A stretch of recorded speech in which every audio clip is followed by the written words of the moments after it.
à tous, je suis Dominique Savary, je travaille au département de médecine d'urgence du centre hospitalier universitaire d'Angers et je vous retrouve sur Medscape pour évoquer une étude qui est sortie dans American Journal of Respiratory and Critical Care Medicine en 2024 au cours de l'année et qui évaluait l'utilisation d'étomidate pour des patients qui avaient besoin d'une induction en séquence rapide euh, en comparaison de la kétamine avec l'effet sur la mortalité intra-hospitalière de ces patients.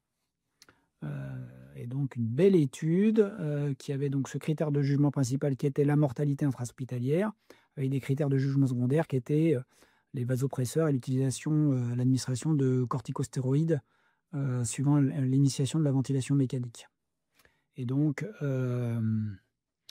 c'est une étude intéressante parce que l'intubation est une procédure fréquente et à haut risque. Et on sait depuis quelques années que l'induction en séquence rapide qui est recommandée et avec l'étomidate, qui reste quand même un agent de choix du fait de ces délais d'action rapides, eh bien, pouvait avoir des conséquences, hein. Je vous rappelle l'étude qui est à 7, hein, qui remontrait un surrisque important, hein, d'insuffisance surrénalienne chez les patients en sepsis intubés avec ce produit. Et donc, belle étude qui est un essai qui s'intéressait à une cohorte rétrospective qui était issue des bases de données de facturation faites aux États-Unis, qui a regroupé plus de 1000 hôpitaux, donc un gros effectif. Et donc, c'était un essai ciblé émulé. Alors, ça veut dire quoi ça, essai ciblé émulé? En fait, quand on fait un protocole d'essai randomisé contrôlé idéal, eh ben, on définit un certain nombre de choses. Et après, on peut l'adapter et adapter l'analyse des données observationnelles à ce protocole d'essai randomisé contrôlé afin d'éviter tous les écueils habituels de ces études rétrospectives. Voilà ce qu'est un essai ciblé émulé. Et donc, sur cette base de données, un peu plus d'1 690 000 patients de plus de 18 ans qui ont bénéficié d'une ventilation mécanique et qui ont été hospitalisés, ont été étudiés. Et donc, concernant les cohortes qui étaient comparées, c'est-à-dire l'étomidate d'un côté et la kétamine de l'autre, eh bien, c'est des effectifs de plus de 22 300 patients dans chaque bras qui ont pu être étudiés.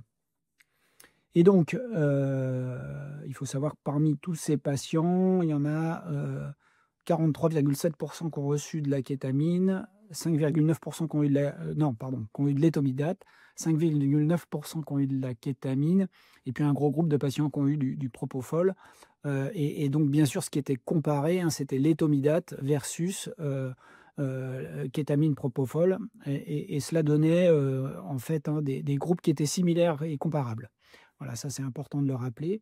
Et donc, dans l'analyse principale de cette étude, ben ça montre que l'administration d'étomidate était associée à un risque plus élevé de mortalité intra-hospitalière comparé à la kétamine. Hein, c'était 21,6% versus 18,7%, avec une différence absolue de 2,8%.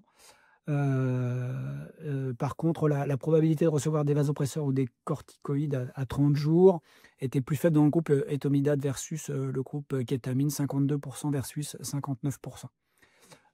Et donc, ce qu'il faut retenir, c'est que cette belle étude avait quand même quelques points faibles. Entre autres, il y avait un certain nombre de données manquantes, vu que c'est des données rétrospectives. Aussi, c'est qu'on n'a pas de données sur la mortalité à long terme, c'est-à-dire qu'on s'est arrêté à 30 jours d'intra-hospitalier. Et puis, il y a des risques de biais de sélection à cause de l'absence de données précisant en fait l'indication précise d'utilisation de la mise en œuvre de cette induction en séquence rapide. Pour autant, des vrais points forts, bien sûr, le nombre de patients qui est là extrêmement important, le caractère émulé et donc la méthodologie qui est particulièrement rigoureuse dans cette étude. Et puis, surtout des résultats qui vont dans le même sens qu'un certain nombre de méta-analyses récentes sur le sujet, et donc qui vont contribuer probablement à ce que cette thérapeutique soit peut-être relayée dans un autre temps et que plutôt la kétamine, voire le propofol, soit utilisé en séquence rapide.